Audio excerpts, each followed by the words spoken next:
Hello' everyone, সকলোকে নতুন এটা ভিডিঅ'লৈ স্বাগতম জনাইছোঁ। এতিয়া লৰালৰিকৈ ওলাইছোঁ ৰাতিপুৱা ডিউটি কৰিবলৈ।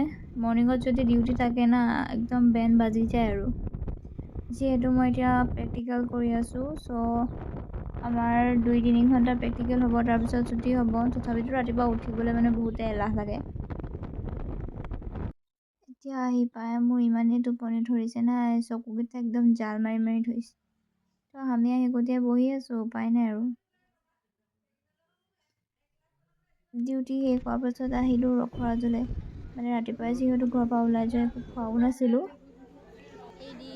সেইকাৰণে ইমানেই ভোক লাগিছে নাই, ৰাজাক কৈছোঁ বৈ কিবা এটা খাই লওঁ। এয়া চাহে চলে বুটৰে খালোঁ। তাৰপৰা আকৌ আহিলোঁ এই ষ্টেচন চাৰিআলি বজাৰলৈ। মায়ে কিবা গোটা মছলা নিব কৈছিলে, গোটা মছলা নিবলৈ সোমালোঁ। তাৰপিছত এইখিনি বজাৰ কৰি আকৌ ঘৰলৈ আহিলোঁ আৰু। আজিৰ ভিডিঅ'টো তেন্তে ইমানেই। যদি ভিডিঅ'টো চাই ভাল পালে তেন্তে লাইক, কমেণ্ট, শ্বেয়াৰ এণ্ড চেনেলটো ছাবস্ক্ৰাইব কৰিবলৈ নাপাহৰিব। বাই বাই, নেক্সট এটা ভিডিঅ'ত আকৌ লগ পাম।